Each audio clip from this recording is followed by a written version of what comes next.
Fondé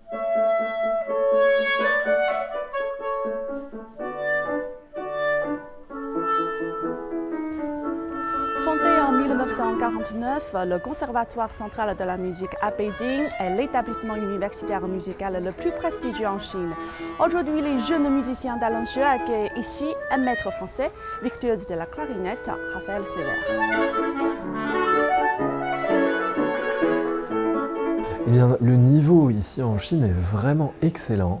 Les étudiants sont très forts. Je suis souvent impressionné par le niveau général, qui vraiment n'a rien à envier au conservatoire européen. C'est très fort ici également. En général, ce dont on parle va être souvent le style des pièces, des compositeurs, souvent aussi à propos de la musique française, apporter voilà, peut-être une certaine expertise par rapport à des choses comme Debussy, Poulenc, Ravel, Messiaen.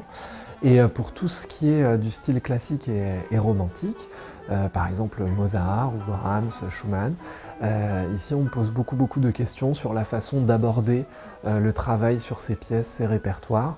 Et donc je suis ravi voilà, de un peu partager ma façon de voir les choses et de travailler.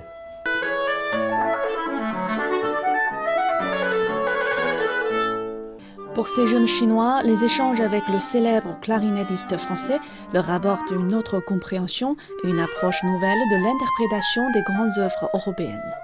莫扎特在他的一生中只为单簧管写了一首协奏曲，然后呢，对于单簧管来说也是意义非凡的。国外的这些演奏家们，他们在来的时候可能就会带着一些更加符合于他们本土的这种音乐理解来对我们进行一个熏陶和这种指导。所以说，我也觉得学到了很多知识。他就是让我感觉到一个不同的角度，对和这个乐队的结合上面，然后还有别的老师，就是他是从每句他的音乐的感觉是该怎么做，就是都有不同，让我收获挺大的。我从1年级开始吹单簧管，现在5年级吹了差不多5年的时间。我感觉老师很温柔，技术也特别高超。我感觉我和他上起来，就感觉学到了很多内容。我也要多努力。 Aujourd'hui, la musique joue un rôle plus important que jamais dans les échanges entre les peuples et entre les civilisations. Et le compositeur est aussi inspiré par la culture chinoise. La musique véhicule à la fois des personnalités qui sont imprégnées, vous savez, de leur nationalité, de leurs origines, etc. Mais à la fois elle transcende cela, elle transcende les nationalités puisqu'elle fait le pont entre les cultures.